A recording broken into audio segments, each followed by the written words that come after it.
I thought I'd start out by talking about a little story, and I just need a show of hands.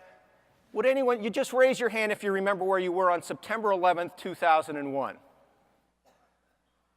It's almost instant, isn't it? Yeah, I remember where I was too. I was in a little town called Burlington, Vermont.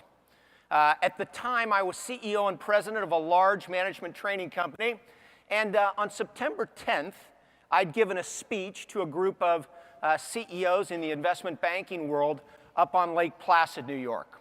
So the morning of the 11th, I was driving to the Burlington, Vermont International Airport because I was going to catch a 9:30 a.m. United Airlines flight from Burlington to Denver so I could give another speech the next day.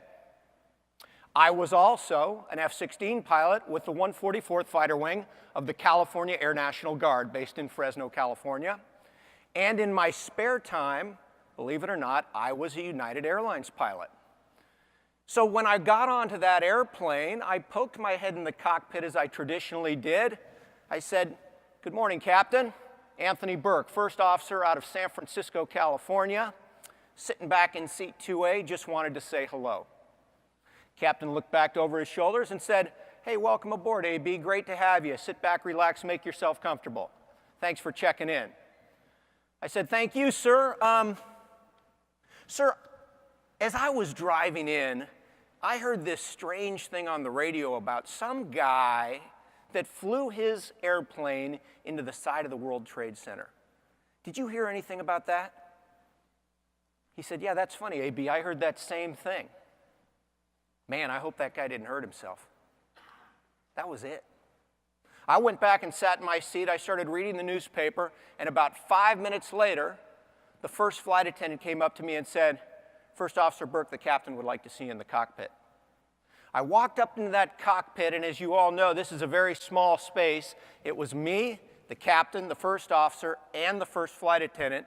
The captain closed the door, and he handed me a piece of official United Airlines communication that had just come through the teletype, and it said, "We've experienced a major catastrophe.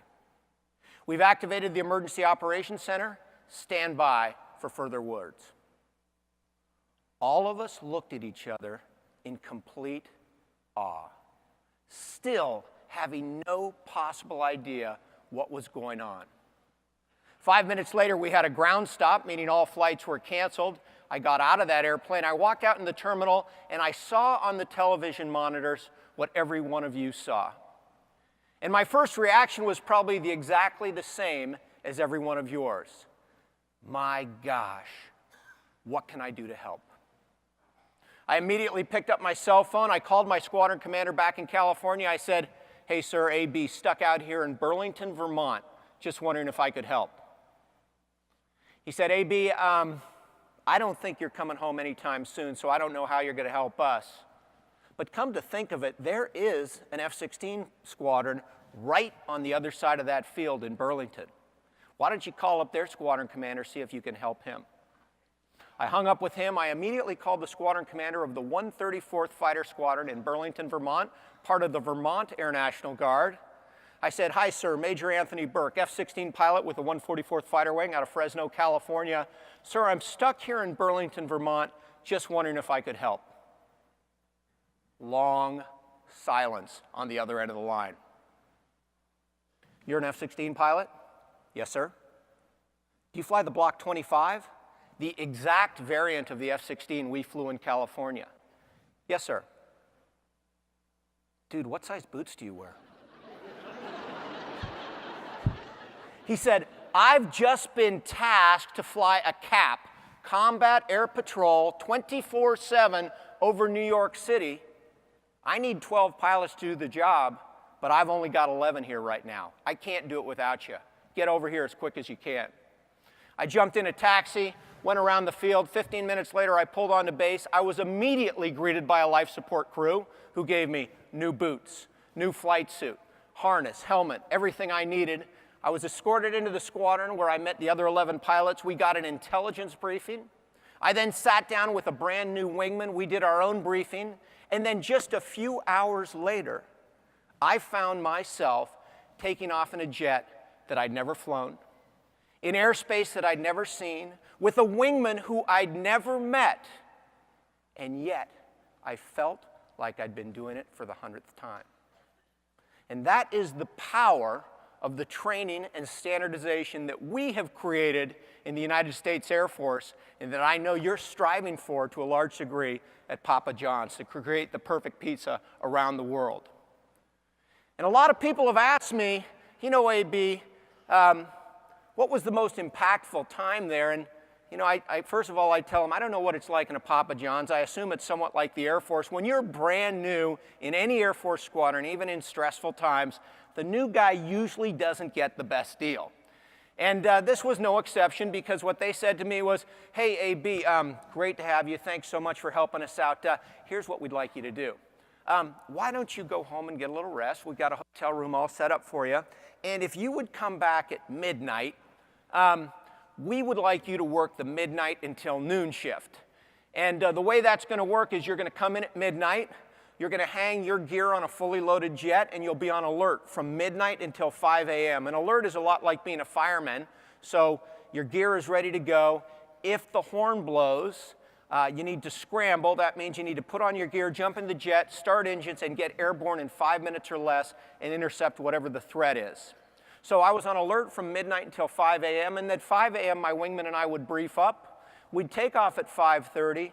We'd take a left turn down the Hudson River. We'd arrive over New York City at 6 a.m., and we had the 6 a.m. to 10 a.m. cap every day over New York City. And of course, we had an air refueling tanker flying above us, so it was very easy to air refuel. And certainly the morning of September 11th was very impactful for me, but what really hit me the hardest, I think, was Wednesday morning, September 12th. A crystal clear, beautiful morning at 9 a.m., flying over what is arguably the greatest and most important city in the world. And I sat there looking down on New York City at 9 o'clock on a Wednesday morning, and there were no yellow taxis going up and down the street. There were no cars coming over the bridges.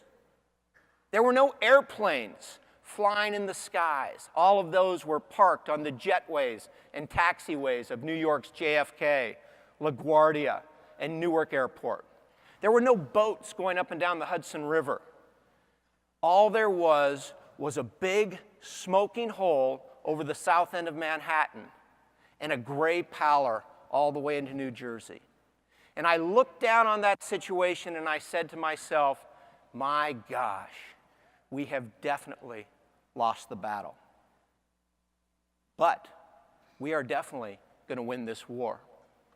And I also think it's an incredible testimony to the men and women in uniform and all the federal agencies in this country and around the world that have fought this war on terrorism so effectively. The fact that we have not had a major terrorist attack in this country in 13 years since that time is truly remarkable. So hats off to those folks.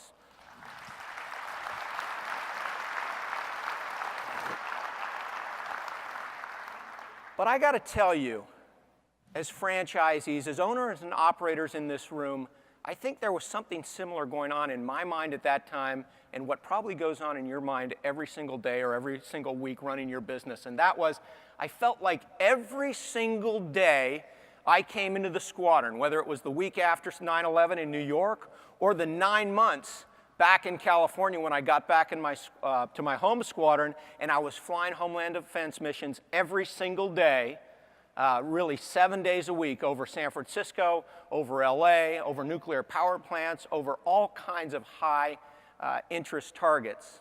And it felt like every day I came into my squadron, the one thing that was constant was change. Truly, every day I'd come in, there was some new intelligence briefing about some new threat, about some new possible tactic that we needed to use to overcome these threats.